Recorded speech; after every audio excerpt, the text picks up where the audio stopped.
Hi, Restoring the Soul friends. It's Michael. Welcome back to another podcast. Today, I am talking with my friend, AJ Denson. Hi, AJ. Welcome. Hello. Good to be here. AJ is a man who I met as he staffs our men's Restoring the Soul weekend. He is from Texas. And as Sacred Attachment has rolled out, he and I began rolling around the idea of whether it would be fun to have him interview me. And very quickly, I answered it would be fun. Logistically, it's been hard to make that happen. So here we are online in two separate states. And I'm just going to let you take it away as you pick my brain about sacred attachment. Awesome. Yeah. And I'm so glad we're doing this, by the way. This really is going to be fun. Oh, man, it's going to be a blast. I'm honored to be a part of it. So, yeah, we'll get right into it. I know even in reading the book, there's this overall theme. I mean, the title, obviously, Sacred Attachment, what a beautiful image for it. But chapter 1 starts with spinning. And I thought that was an interesting title for that chapter. What brought you to make it? Not just, obviously, you have a story that involves spinning, but tell me more about what brings you to that place of spinning and how that inspired it. Well, I'm going to riff here for a minute because, you know, as people ask different questions, and I've never actually been asked that question related to the book, it makes me think of when I was a little boy. We had a lot of books in our home. There wasn't a lot of education in our home. Neither of my parents went to college, but my dad was a voracious reader. And I had this book that I took on my shelf in my bedroom, and I don't even remember if I read it, but I liked the title, and it was called Stop the World, I Want to Get Off. And I think that was some kind of popular self-help book in the early 1970s. But I remember that image of the world spinning, and I want off. I want out of here. And I think even before I became a believer, there was this sense that the world is not my home, and my life feels like it's spinning constantly. And so it's a metaphor for both, I think, the reality of when we're honest and when we pause about what is happening in the world around us, the normal pains and disappointments of relationships, certainly in the midst of joys and all of the good things in life, but life is hard. And so it's a metaphor for spinning. And then the second level is how in later parts of the book, I talk about how there's a 3-step process in life that I call the rhythm of heaven, or I've referred to it as the rhythm of the kingdom. And that's this idea that there's life as we know it, there's life as we'd rather not have it, and then there's something new that emerges. And Walter Brueggemann, the theologian, referred to this as orientation, disorientation, reorientation. Richard Rohr has called this order, disorder, reorder. One of my pastors, Larry Renault, called this thrive, dive, revive. And regardless of what we call it, it's a pattern that's clearly in Scripture. Brueggemann said that you can look at most of the Psalms and you see some starting point, either in orientation, disorientation, or reorientation, and it usually takes you through that kind of process, and that life is not static, and that can be a really hopeful thing. God is fluid and dynamic and generative, and therefore that in and of itself is hopeful. But finally, it's the image of the story that opens the book, and that is where I'm 4 years old and I'm inadvertently placed into a cabinet, not unlike the Narnia cabinet, but a different size, at a convent where my aunt is a cloistered nun. And this cabinet, as you opened up the doors, inside of it was a lazy Susan, kind of a canister that spun around, and these cloistered nuns who could not have touch or physical contact with the public. And one of them was my nun, my aunt, Sister Anne.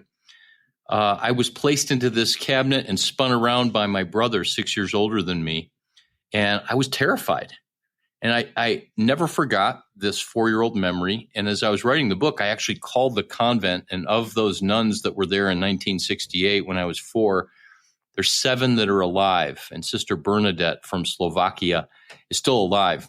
And I called her and I said, "Did this really happen, or am I making this up?" She said, No, that happened. So I spun around in this cabinet, and the door finally opened after what felt like many, many minutes of terror. And instead of the door opening to my brother, pulling me out back into this parlor where the visitors were on the side that couldn't be with the nuns, the door opened and there was my aunt, Sister Ann, this cloistered nun dressed in her nun habit. And she pulled me out and hugged me and ran her fingers through my hair. And then what happened next was there were 16 other nuns there, and they pushed some chairs out of the way. And these nuns that could have no contact with the public, they were behind this metal grill, they began to dance with me, Ring Around the Rosie. And we sang songs, and each of them picked me up and hugged me and kissed my cheeks and ran their fingers through my hair. And I tell that story in the book because that was the very same year that my uncle began to sexually abuse me and traffic me to other men. And that led to a long experience over a number of years of sexual abuse, which led to my sex addiction and a number of other addictions in my life. And that picture of spinning is not just the disorientation and the disorder, but it's a picture of how at the end of that spinning, from a biblical narrative, the story of God is that in the midst of the spinning and the disorder and the disorientation, that there is an embrace, that we are held by love, that love has us, which is a phrase that I use over and over again in the book. And so it's this picture of here's what's happening that shouldn't be happening, and yet a picture of God's faithfulness to give me both an experience and a deeply, deeply ingrained memory of being embraced and held by love.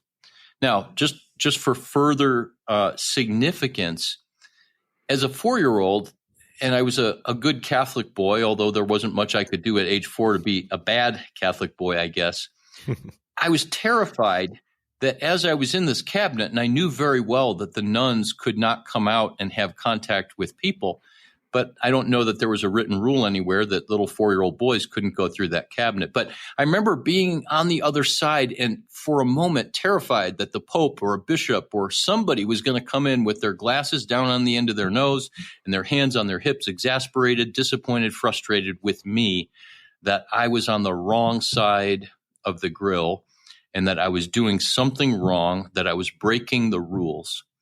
And that really was deeply rooted in me as well, despite that moment of love, because my family of origin, it was an alcoholic family until my dad got sober when I was in 2nd grade. There was all kinds of dysfunction and abuse. And so God to me was somebody who was certainly punitive, somebody who was distant and who really only showed up when I was doing something wrong and when I was in trouble. And I was certain that I was going to be busted for what my brother did, when in fact I was embraced.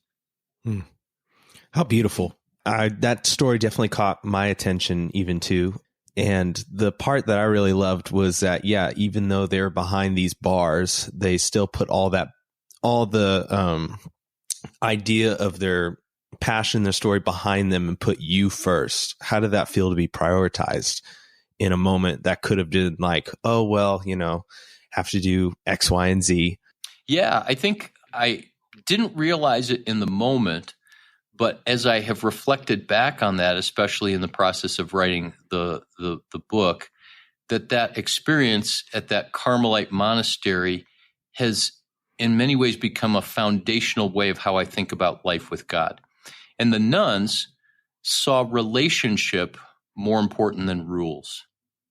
And this is true of the desert mothers and desert fathers, beginning in the 4th century, 5th century, 6th century, where men and women would leave the cities and they would go out into the desert to try to live for God contemplatively through prayer and fasting and to not be, quote, corrupted, by the city and by others. And I've talked to many people over the years that they always, to a person, say that for those ascetic individuals that were trying to focus on being faithful to God, one of the things that would always override their meditation, their silence, and their fasting was hospitality. So if someone showed up and they needed to sleep, if they needed to be fed, if they needed some kind of medical care, everything stopped in terms of these practices to attend to the relationship. That's what was so important. And that's what was true with the nuns, is that here's this little boy. What do? You delight in him. You pick him up. You dance. And I'm sure there was something in the nuns that thought, we're cloistered and we're never going to have our own children. And who knows when the last time they got a hug was. And there was probably a huge win in it for them, because who doesn't love a little 4-year-old kid? Oh, and yeah. I have a picture of myself there actually with a little peach fuzz haircut, wearing corduroy pants and a flannel shirt from 1968. Oh, yeah. But that idea that relationship overrides rules is really reflective of the heart of Jesus. We see that in the stories again and again. And for people that are listening, well, what about rules? What about God's law? Of course. But all those rules and all the laws are really meant to honor relationship, both God's relationship with us, our relationship with God, and our relationship with one another. And I would also say our relationship with ourselves. That's what God's laws, ways, statutes, precepts, those are all about, is to help us align ourselves with love. Yeah, absolutely. I mean, even quoting your book, what it's all about is an invitation to be held in loving connection, to participate in a dance, literally and metaphorically, with your story, where we are seen, soothed, safe, and secure.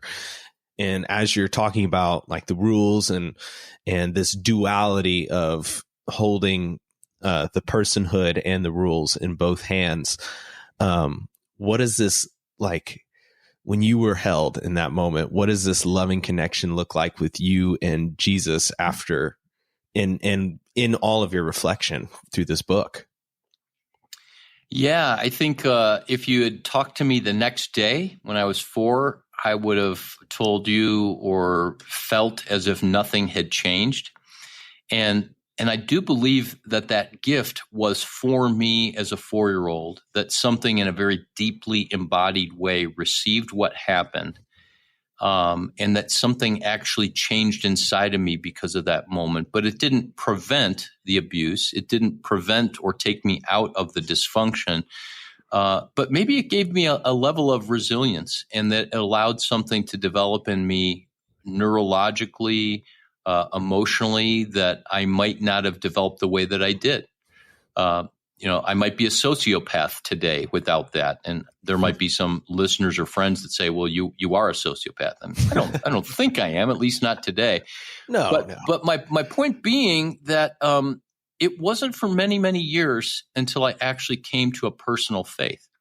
So in my Catholic family, I was baptized as an infant. I was confirmed in the Catholic Church, which interestingly, in Lutheran traditions and Methodist traditions, Catholic and Anglican and Episcopal, confirmation is when typically a junior high student, who has entered into puberty and they now are of the age of accountability, they are saying yes to faith, yes to the church, yes to I want to follow God. And for me, in my family, and this I think was kind of a popular thing in Catholic families, at least in Northeast Ohio where I grew up, where you could make your confirmation and say, yes, I want to follow God and be a part of the church. And then after you did that, you were good. It's like you could not do anything. So my parents actually said to me, after your confirmation, you don't have to go to church if you don't want to. And as I reflected back on that, I was like, what? That's a little, ironic. Yeah. But I also think about it this way. I think what my parents were trying to do was, now that you've made this decision as a, quote, semi-adult, you're a teenager, but you're making this decision on your own, not the faith that we've chosen. If you want to go, go. And if you don't want to go, don't go. And I actually would like to believe that that's what they were thinking.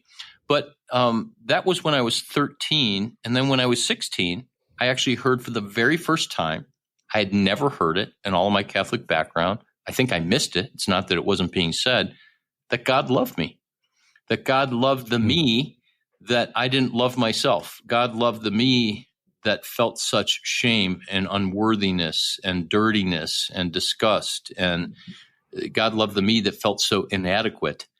And I learned that he forgave me for my sins. And at 16, I had a lot of sins that I took on as, primarily because I was a horrible person and that I was disgusting.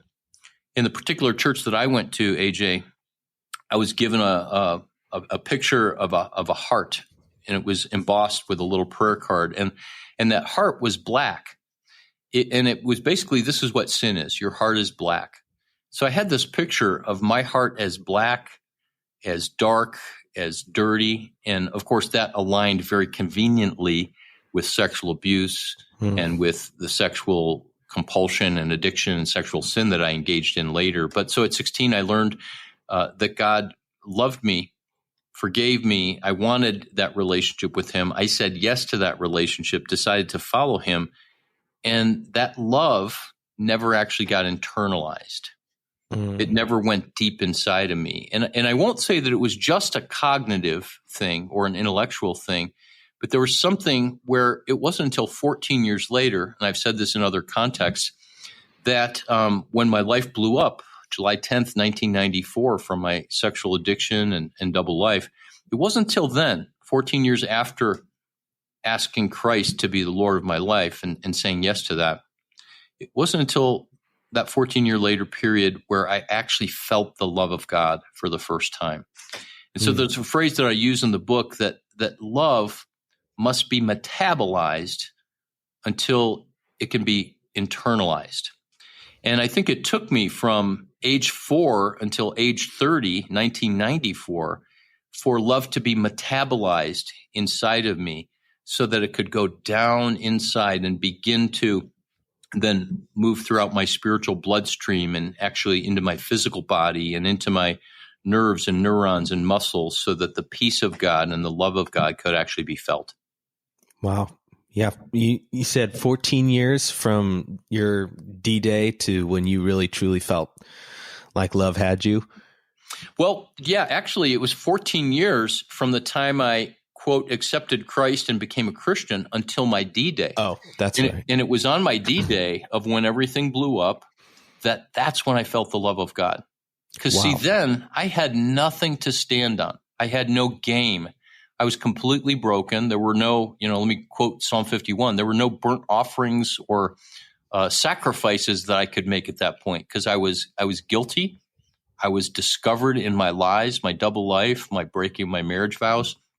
And I couldn't say, well, I'll read my Bible more, or I'll try to witness more, or I'll memorize more scripture, which previously those were all the things I did. The more I sinned and acted out my addiction, the harder I tried to be better. I tried harder to, quote, love God more, but that's exhausting. And I can't love God more by effort any more than my wife would feel loved by me, bringing her flowers. If I have a loving heart toward her, and that already is there, and I buy her flowers, hopefully she'll feel loved and blessed. But if I don't have love in my heart, because that's not down inside of me yet, and I buy her flowers, she's going to feel manipulated. And unconsciously, I think that's what I was doing for so long, was that, and the church was teaching me, and the people that were discipling me were doing their very best, but it was basically work hard for God, and he'll be pleased with you. Now, that's not the gospel message for salvation, because that said it's not by our works, it's by faith that we're saved.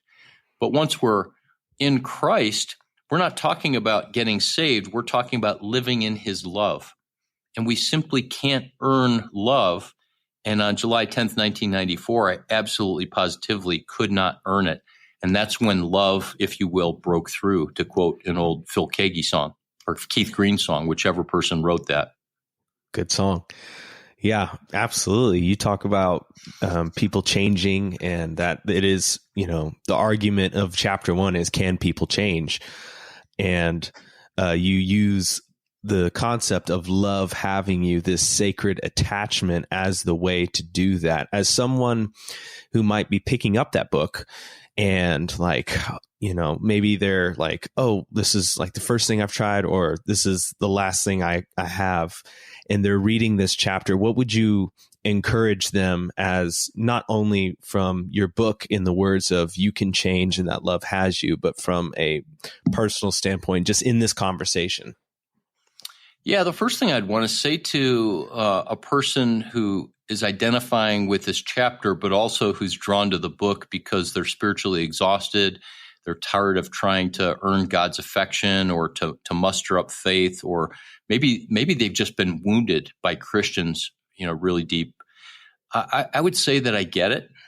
I've been in all of those places. I can't identify with every human being's experience, but I've definitely been in a place where life has been spinning, where the life that I thought that I had and the life that I thought that I would have was not actually materialized, where all of my efforts didn't bring it about. I remember from a very young age going to really good Christian churches and hearing what most people would consider really good Bible teaching and thinking internally. And I don't say this to be arrogant, but I think there's going to be people listening that will go, I get it. But hearing what would be considered really good Bible teaching and internally a sense of, that's it? Like, really? Just get more information about God and do more for God and try to bring more people to God and that's it? What about in here? What about this inner life? Why do I feel such unworthiness? Why do I feel so much shame? Why am I struggling so in relationships? Why can't I rest? Why am I always cracking jokes compulsively? And the minute I stop making jokes, I feel nervous and anxious. And why can't I look people in the eyes? These are all questions that I asked when I was 16, 17, 18, 19, 20, because I knew that there was something really unsettled inside of me that the gospel and this life with God wasn't touching. And I share this in another part of the book, and I think you've probably heard me say this as we battled together for men's hearts at the weekend, but there was a prayer that I prayed at one point, and I said, God, if this is what being a Christian is, I don't know if I want to be a Christian, because the idea of the deeper life, I had no way to make that happen. I had heard people speak about it. The idea of abundance, the idea of joy and love, peace, patience, gentleness, goodness, faithfulness, self-control, all of those fruits of the Spirit. I felt like those were things I had to work for, and it was like grasping water where I could never actually take hold of it. And I rarely felt God's sense of love. I really felt God's sense of pleasure over me. And I think the thing ultimately that until my life fell apart in 1994 is that I lived with tremendous self-hatred. Now, I don't think the average person in my church or in the young life groups that I was working would have seen Michael and said, oh, that's a guy who hates himself. He looks like Eeyore, or he looks clinically depressed. But internally, if any of the gifts or abilities or charm or humor were stripped away, I would have thought there's absolutely nothing inside of me that would make anybody want me, that would make any kind of positive impression. And therefore, I've got to keep up these fig leaves. I've got to hide what's real on the inside, and I've got to present something on the outside that's so much better than I actually am. And so the words that I would say are everything inside of a reader that comes to this book, any struggle, any real or perceived deficiency or real or perceived inadequacy. And by the way, there's a difference between I am inadequate to do brain surgery or fly an F-18 or to hang shelves on a wall because I'm not very handy. I'm inadequate to do that because I either don't have the training or my learning disability, it makes it really difficult for me to measure things and do things with my hands. But it doesn't mean that I'm inadequate as a person. So whatever the lies are, whatever the wounds are, whatever the struggles with faith or God himself that a person's bringing, it's all welcome. And that welcome is not from Michael. That welcome is from the God that looks like Jesus. It's a welcome that says you can belong regardless of who you are, that God's arms are outstretched wide, that his embrace is secure, and that this thing called the Christian faith is something that Jesus himself invites us to reimagine a new way of living with him. And it's not a new way that Michael has invented. It's actually a new old way that combines contemplative Christian practices and ancient Christian rhythms, along with what modern psychology calls attachment theory, what neuroscience and medicine call interpersonal neurobiology, and what human relation experts simply call compassionate connection. That's what God is like. And we have been told this so often, but I want to encourage people as they read the book or they're thinking about reading the book, I want to encourage them to dare to believe or dream that God is actually way better than we've been told he is. And that Christianity and this life of faith is way better than we've been told it is. And I'm not coming with new truth. I'm just trying to identify some of the obstacles to seeing the treasure of who God really is and the expansiveness of the gospel and the depth of grace that's offered in the person of Jesus. Well, Michael, thank you so much for unpacking that and diving into chapter 1. So excited to dive in to more of this book and the next chapter in the next episode. AJ, this has been a blast to talk, so I can't wait for another conversation as well. We'll talk soon. Sounds good. Thank you. So thank you for listening to another episode of Restoring the Soul. We want you to know that Restoring the Soul is so much more than a podcast. What we're all about is helping couples and individuals get unstuck. You know how some people go to counseling or marriage therapy for months or even years and never really get anywhere? Our intensive programs help clients get unstuck in as little as 2 weeks. To learn more, visit restoringthesoul.com. That's restoringthesoul.com.